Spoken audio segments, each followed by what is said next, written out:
pour aller plus loin, nous sommes en direct avec Valeria Alfieri. Bonsoir, vous êtes docteur en sciences politiques. On vient de le voir dans le sujet, le Burundi est toujours hanté par les crimes du passé.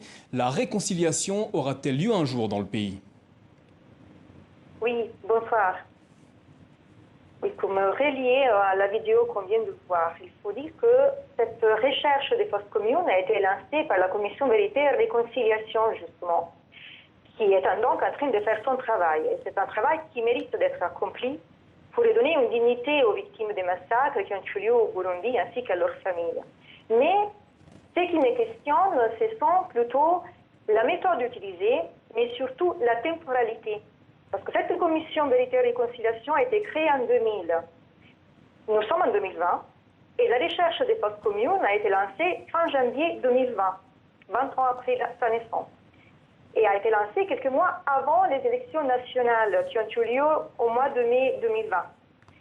Et cette recherche a concerné surtout les victimes de la crise du massacre de 72 qui sont majoritairement Hutus.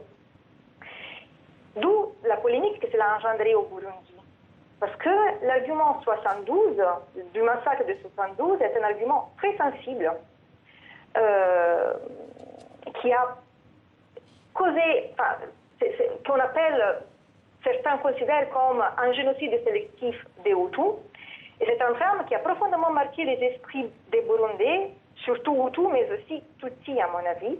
Et donc le fait que cette recherche a été lancée à la veille des élections, engendre une polémique et le gouvernement a été accusé de jouer sur la fibre ethnique pour tenter de mobiliser un prétendu électorat Hutu. Or, si effectivement il s'agit d'une instrumentalisation politique, à mon avis, c'est une tentative d'instrumentalisation politique très maladroite, car l'appel ethnique ne fonctionne plus au Burundi. L'appel ethnique ne fonctionne plus ni pour mobiliser les gens, oui. Valeria Alfieri, vous êtes l'autrice d'une analyse sur le Burundi intitulée « Quel pluralisme politique au Burundi » dans l'Après Nkurunziza pour le compte de la Fondation Jean Jaurès. Pourquoi l'ouverture politique tant espérée avec l'arrivée du nouveau président n'a pas eu lieu? Écoutez, pour vous le dire très très rapidement, avant que vous m'écoutez,